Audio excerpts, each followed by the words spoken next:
Google search is losing to ChatGPT, which means people are going to be searching your practice using AI. Are you ready?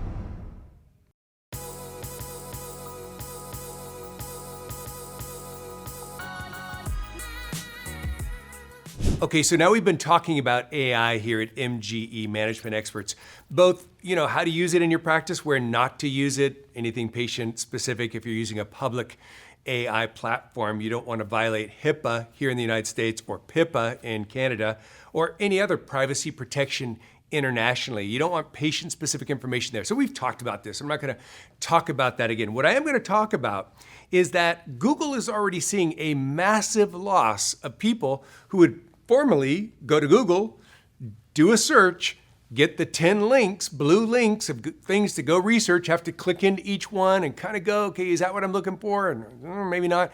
Come out, go look at the next link. That's what we've been doing, and we love Google. But things are changing. So let's take ChatGPT.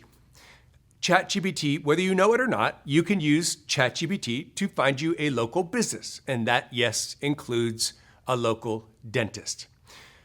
What is behind you being found on AI? Well, I'm going to do a little demonstration here. I'm going to pull out my phone. I'm going to use ChatGPT. I'm going to use a voice search. Just think about me being a patient in your area, because this is being done right now. So I'm pulling out my phone. I open ChatGPT. I'm going to use the voice search.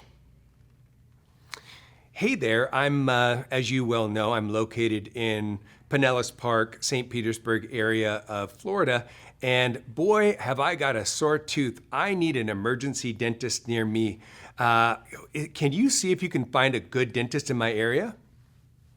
If you're seeking emergency dental care near Pinellas Park, Dentistry offers same-day services. You can reach them at... Another option is in St. Petersburg, which provides emergency dental care as well. Thank you for that. Now, I'm just curious, can I ask you what criteria you chose or that you're using for this search criteria? Like, how are you finding these great dental options? Sure. When looking for emergency dental care, I focus on a few key criteria. First, I check for practices that specifically mention emergency services or same-day appointments. This ensures they're equipped to handle urgent cases.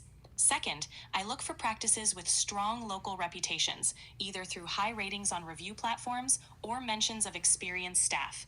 Established practices with positive feedback tend to provide reliable care. Finally, I consider location and availability. It's important to be able to find a dental office that's close by and can accommodate emergency visits promptly. This combination helps ensure you get the best and most immediate care possible. If you'd like, I can help you schedule an appointment. That's pretty interesting. You know what I'm kind of curious of? Are you searching like Google reviews, Yelp reviews? Like when you, because that's important to me, reputation management, social proof. Can you tell me what platforms you're searching and what you're looking for? Absolutely.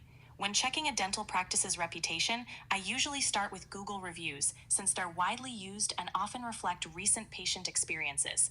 I also look at Yelp, which provides detailed reviews and ratings. Both platforms give a good sense of a practice's strengths and any recurring issues. In addition to reviews, I also check the practice's website and any available social media pages. These often highlight patient testimonials, staff qualifications, and the range of services they offer. This combination of sources ensures a well-rounded view of the practice's reputation and reliability. I can press stop on this. I have the entirety, and we'll put it up on the screen, the entirety of this conversation, and I could carry it on either by voice or by text and ask more specifics. What I just showed you is where we are today, here. Now, this is May of 2025. If you're seeing this video in December of 2025, you're gonna be like, oh yeah, that's old news. Some of you, however, are probably sitting here going, what? I didn't know you could do that. Yeah, you could do that. And the points that, I'm gonna say she, I actually refer to her as she.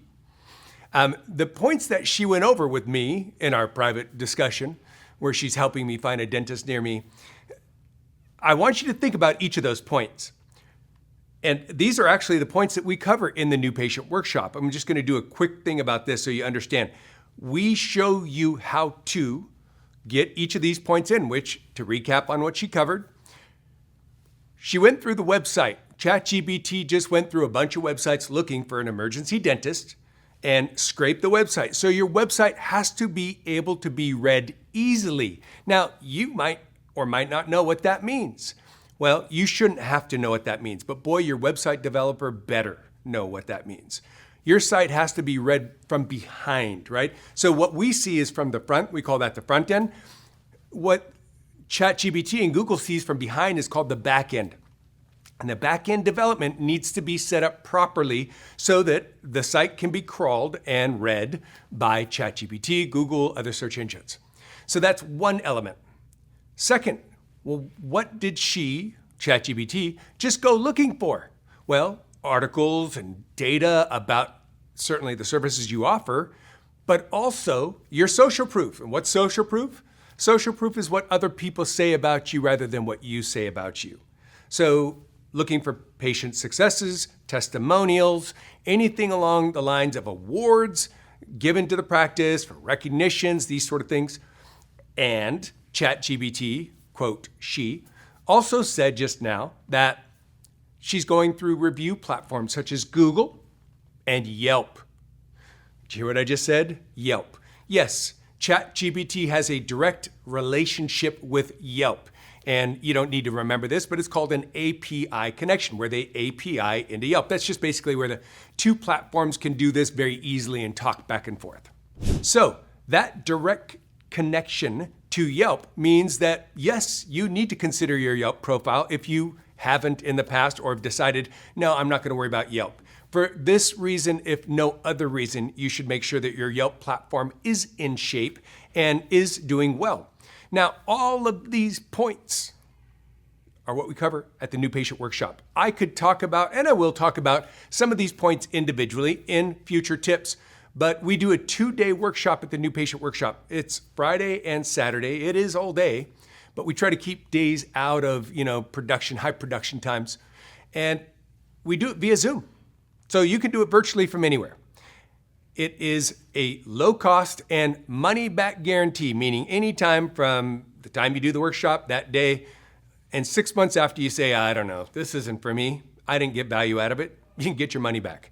We're that confident with what you're going to learn, but we're going to tell you how to put your Yelp profile into place, how to put your Google profile into place, how to do a testimonial, how to get a volume of reviews, both on Google and Yelp, and actually on Facebook as well. We're going to show you a bunch of things that you need to know and that you need to have in place so that not just ChatGPT and Google can read your site, but so that fee-for-service type patient can come to your website and go, oh, look at that. There's a great testimonial here. Hey, here's some before and after photos. Hey, there's some reviews that are pretty important reviews that talk about the things that I have concern about. Wow, look at their Google business profile. Look at these lovely photos. Look at their social media profiles. And you might think, well, no, people in my area don't do that. Oh, yes, they do. Oh, yes, they do. How do I know that? We see it all the time. And believe it or not, I think if you asked your front desk team and said, hey, do people mention our Google reviews when they come in and possibly being a reason why they're in our practice? See what your front desk team say about that. And possibly even your assistants, your hygienists, survey it around. So my tip today, first of all, things are moving. Whether you like AI, don't like AI, understand it, don't understand it, use it or don't use it, it is being used. And you should probably get yourself enough familiar with what that means and possibly how you can use it. We're going to show you some tips, and we've shown you some tips on how to use AI in your practice. But I'm talking right now about users out there that are going to be looking for a dentist near them, and Google isn't the only choice in town anymore. So I hope this tip helps. My name's Dan Brown. I'm the Senior Service Consultant here at MGE Management Experts. We do these tips routinely, so if you got something out of it, go ahead and hit the like button, hit the subscribe button, and go ahead and hit the bell to enable all notifications so that you're going to get notified of future tips that come out. Hope that one was helpful. We'll see you on the next one.